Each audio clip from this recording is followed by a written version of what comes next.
E aí galera, tudo bem? Curtiram o último vídeo aí do nosso planejamento de rota para Las Vegas? Se vocês não assistiram ainda, assistam, porque esse vídeo é a continuação do anterior, onde a gente planejou o nosso caminho para ir por instrumentos e para ir visual da Califórnia, aqui de Hayward, até o aeroporto de Henderson, em Las Vegas. E como eu comentei no vídeo anterior, eu iria fazer um próximo vídeo, que é este aqui, para a gente fazer uma análise de rota.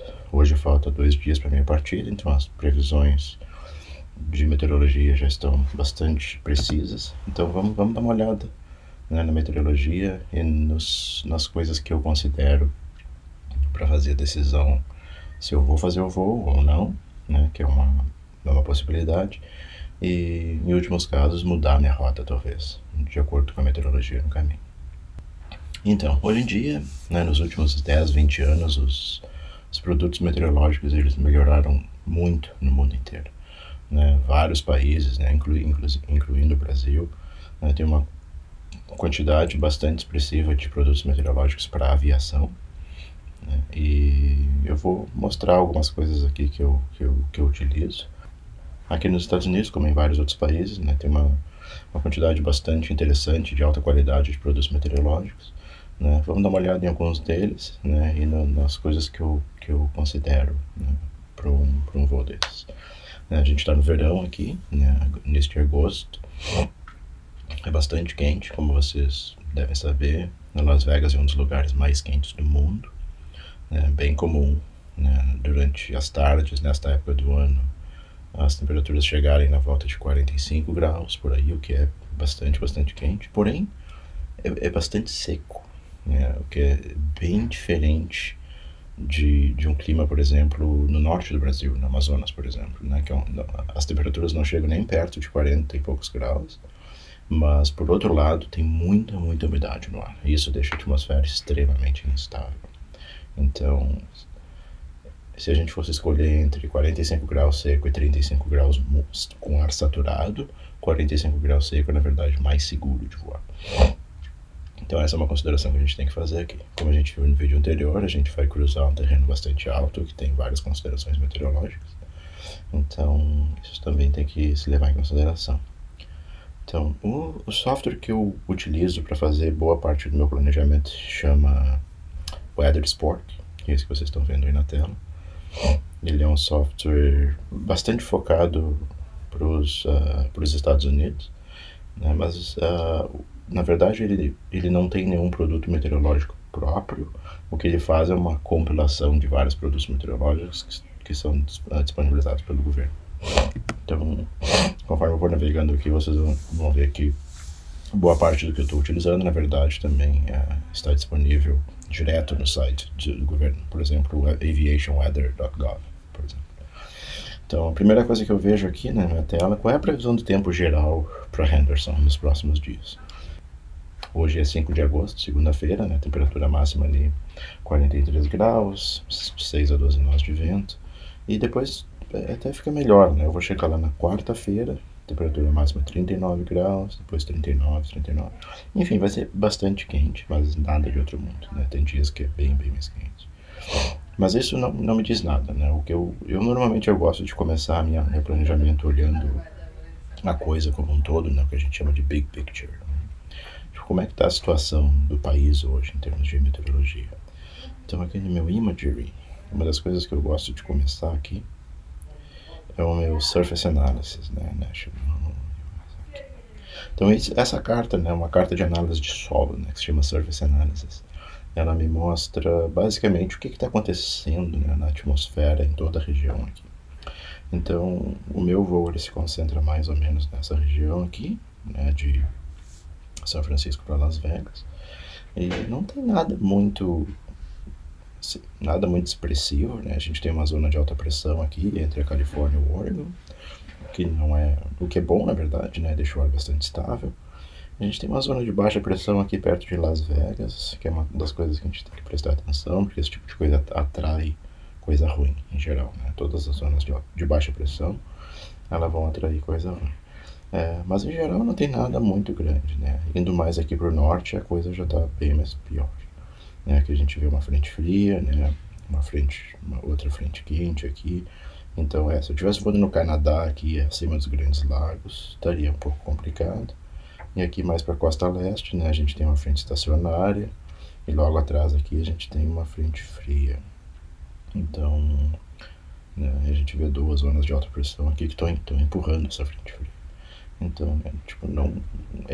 Se eu estivesse voando na costa leste do país, eu já teria que prestar bem mais atenção na meteorologia, porque por causa dessas frentes, né? Geralmente muita coisa ruim acompanha as frentes. Então, enfim, essa carta ela não é uma previsão, ela é uma análise, ou seja, é o que está acontecendo agora. Eu posso olhar para trás, que é uma coisa boa para ter uma ideia de como é que o tempo está evoluindo. Mas olhando pela carta, não tem nenhuma frente fria vindo, né, o que já estaria aparecendo aqui, o que é uma coisa boa, né. Outra coisa aqui, outro produto que eu gosto de olhar, que é o National Forecast Chart, né, eu queria me dar uma ideia, né, dos dias para frente, né, de alguns dias para frente, o que vai acontecer nas regiões aqui. Então, se a gente mandar aqui para frente, né, então nesse último aqui, o que eu tenho no dia 7, que é o dia que eu vou chegar lá, né, não tem nada demais. Eu tenho ali 2 zonas de baixa pressão. Essas áreas verdes aqui, elas sugerem que pode ter chuva e tempestade, o que é comum nessa época do ano. Então eu não vou deixar de ir por causa disso, né? Eu só tenho que levar em consideração que o fato da temperatura estar muito quente, ter uma zona de baixa pressão ali, geralmente depois do meio-dia, né, que já está bastante quente, a atmosfera foi bastante instável. Então qualquer resquício de umidade que existe na atmosfera vai tender a subir, e isso vão formar essas nuvens, né, essas nuvens altas, né, que eventualmente elas podem virar tempestade. Então a melhor maneira de mitigar isso é voar cedo. Então eu estou planejando esse voo para eu decolar aqui no nascer do sol, em torno de 6h15 da manhã, e eu vou chegar lá na volta dos 9 da manhã. Então nada disso aqui me preocupa muito, né? Outra coisa que eu gosto de olhar também é os radares meteorológicos do país, né? Não me diz nada o que vai acontecer daqui a 2 dias, mas é para ter uma ideia de onde é que estão as grandes formações, né? Então, se vocês veem aqui, ó, eu movendo para um lado e para o outro aqui, né, dá para ver ali que no meio do país, né, bem ali Texas, Oklahoma e tal, a coisa está bem ruim. Então, se eu tivesse que fazer um voo para atravessar o país de fora a fora, né, eu teria que prestar bastante atenção ali. Né, na Califórnia, a gente não tem muita coisa, a gente tem alguns ecos de radar aqui tem alguns ecos de radar ali nas montanhas, mas enfim, não é nada muito preocupante. E na verdade, quando a gente vê, a gente tem que saber como interpretar radar, né? Porque uma das coisas que o radar pode mostrar de retorno são falsos positivos. Então, se eu tenho ali, por exemplo, aqui, ó, é muita coincidência que eu tenho retorno de radar bem na volta das montanhas. Então é bastante provável que o radar está pegando o terreno em si. Existem softwares para filtrar isso, mas não são perfeitos. Então acontece, né? Volta e meia acontece casos onde o radar pode estar retornando o terreno em si. Mas enfim, a gente tem que estar. Não dá para acreditar nisso cegamente, né? Então a gente tem que, né, sempre olhar a coisa com uma certa consideração de que pode ser retorno de verdade. Que não acredito que seja o caso aqui no momento. Outra coisa que eu gosto de olhar no dia do voo, né, é o satélite visual. Então essa aqui é a imagem de satélite visual, eu consigo mexer aqui. Tá ficando tudo preto, obviamente, que é o nascer do sol aqui, né? Então conforme o sol vai nascendo, eu consigo ver de fato onde é que estão as nuvens.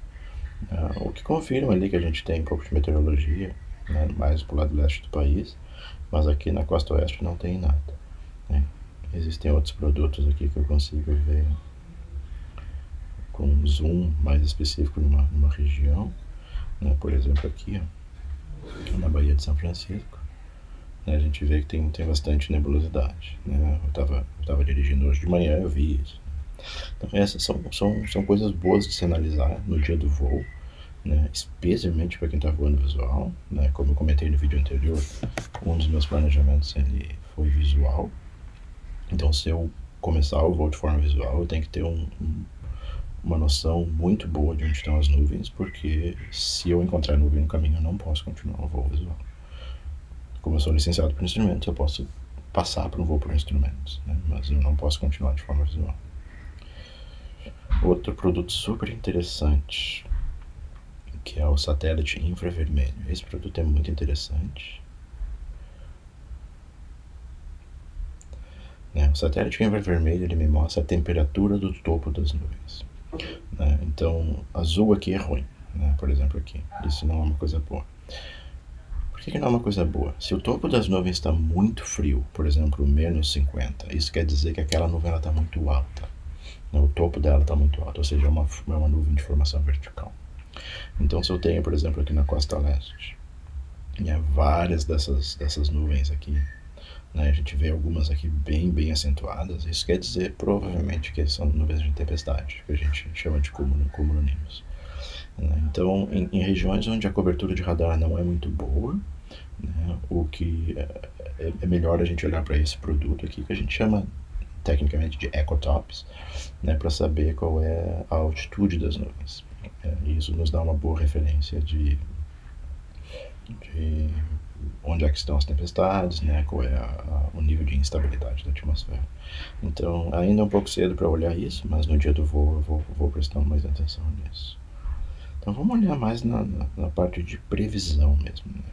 Então, um dos produtos que eu gosto mais de previsão é o GFS Model, que é a carta de 500 milibares. A carta de 500 milibares, ela me diz o que está acontecendo na atmosfera em torno de 18 mil pés.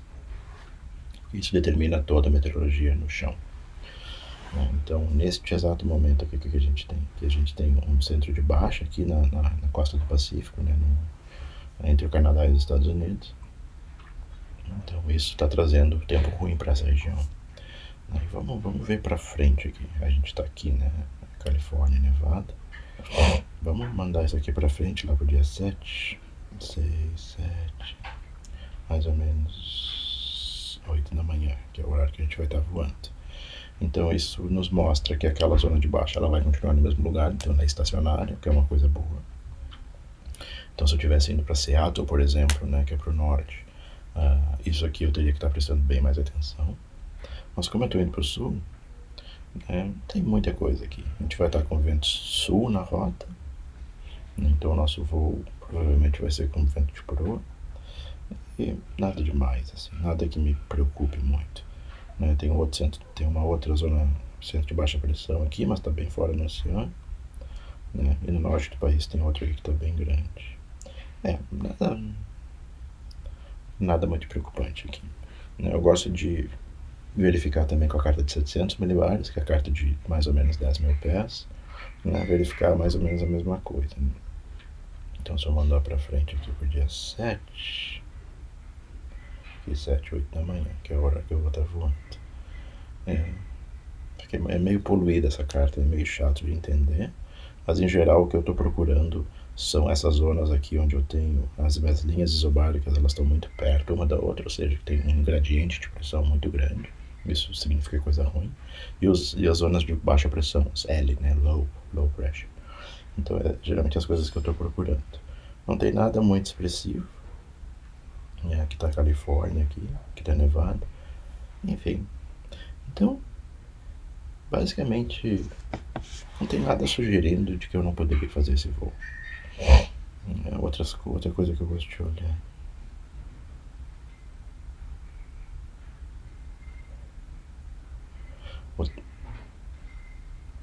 Outro produto que eu gosto de olhar é a carta de probabilidade de precipitação. É uma carta interessante, ela começa em 3 dias para frente. Então essa carta aqui ela já está começando às 5 da tarde do dia 7. E ela me diz qual é a quantidade de chuva acumulada esperada para cada região. Então se a gente olhar aqui a Califórnia inteira, o sul de Nevada, 0, o que é super comum. A gente fica em torno de 6 a 7 meses sem chuva durante o verão. É super seco. Então, obviamente, não está esperando nada. Se a gente andar para frente aqui, a gente está vendo que 0. Então, chuva é o menor dos meus problemas aqui.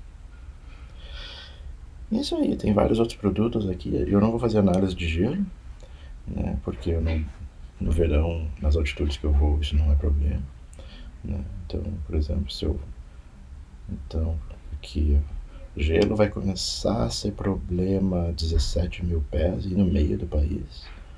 Ou seja, aqui na costa oeste, a probabilidade de gelo, de icing é praticamente nula. No inverno é a carta que eu mais presto atenção, né, de todas, né? Toda vez, especialmente se eu estou voando instrumentos, a coisa que eu mais presto atenção vai ser onde é que eu posso encontrar gelo, porque isso é um perigo. Eu vou fazer no inverno, daqui a uns 5, 6 meses, eu vou fazer um vídeo sobre icing, para explicar para vocês o tamanho desse problema, muito sério. Então é isso, galera. Não, enfim, basicamente, a gente está a 2 dias do voo, como eu falei antes. Não tem nada aqui sugerindo de que eu não possa fazer esse voo, né? Como eu comentei, a atmosfera ela fica muito instável de tarde. Então eu vou fazer esse voo de manhã cedo. Eu vou ficar 2 dias trabalhando lá e eu volto na sexta-feira.